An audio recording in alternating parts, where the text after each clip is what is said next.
কি হলো? ঠিকই আছে। ঠিকই আছে মানে? এই সরি সরি উত্তর দিচ্ছে, কত সুন্দর লাগলো জিনিসটা। সুন্দর লাগলো, হ্যাঁ। নাম ডাক কই না আজকে, এখানে থাক। থাক। খাতা জমা দিয়েছিস কি ডাকিরা? সবাই দিয়েছে স্যার। আচ্ছা, প্রথম খাতা, আরে বাবা ফজা, জি। এই অঙ্কগুলো করিলি? হ্যাঁ, তা সব দেখছি, করা দেখছি। আছে, দেখেন।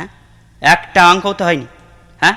কি অঙ্ক হয়নি? একটা অঙ্ক হয়নি। তোর বাপের কাছে আজকে বিকেলে যাবে। আব্বার কাছে যাবেন? চামড়া কিরাম তোলে দেখে নি। আব্বার কাছে যাবেন? যেতে হবে না? বিকেলে কেন, আপনি একলেই চলেন। এখনই চলেন মানে? একলেই চলেন। আব্বার খুব তো মুখে মুখে খুব ইয়ে করে যে আমি এত ভালো ছাত্র ছিলাম, এত ছিলাম, আমার 2 রাত লম্বা ছিল। আব্বার ফুটফুটনিতে খুব বেশি। চলেন আব্বার কাছেই হ্যাঁ চলেন। যাবো, তখন বুঝতে পারবা একটা অঙ্ক হয়নি। তো হয়নি তো আমার দোষ নাকি? তা অঙ্ক কি আমি করিনি? তার মানে অঙ্ক তো সব আব্বা করে দিয়েছে। দেখেছো, এ